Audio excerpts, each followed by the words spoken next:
ញស្លឹកមកឲ្យបងហុចទាំងខ្នួចមកផងពីរណាននួនអងឆ្លើយចាស់ចាស់បងពីរួមទេនេះស្លឹកនេះក្រួយតែទាំងបារីស្លឹកផងកាអរគុណអរគុណអរគុណហើយណាមិនដឹងអរគុណអ្វីទេតែអរគុណអរគុណអរគុណអរគុណអរគុណអូនជាប្រពន្ធពេញលក្ខណៈ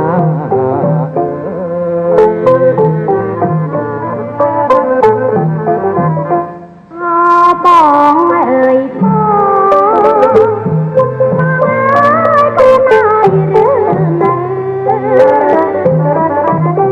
មិនឃ្លានទេបើមើលបារីនេះទៅឆ្ងាញ់ណាស់ណាបើឆ្ងាញ់ណាស់ឆ្ងាញ់ណាស់ឆ្ងាញ់ណាស់អូនហើយបងសងបងហើយប្រកាសយ៉ាងជ័យប្រកាសប្រកាសប្រកាសទៅប្រងស្លឹកនឹងហើយហៅថាប្រសាស្នេហា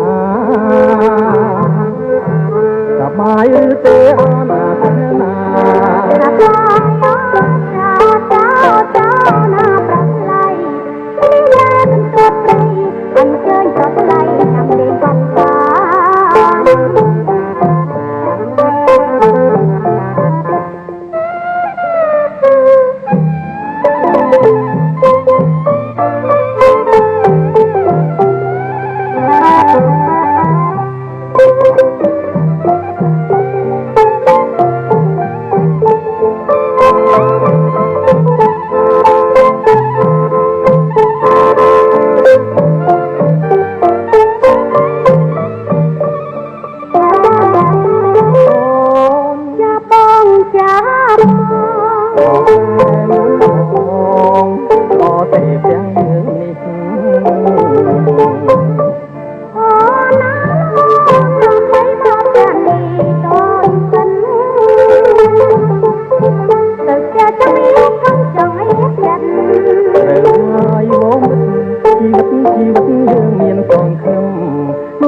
បងចង់បានកូនមុខដូចអូនណាស់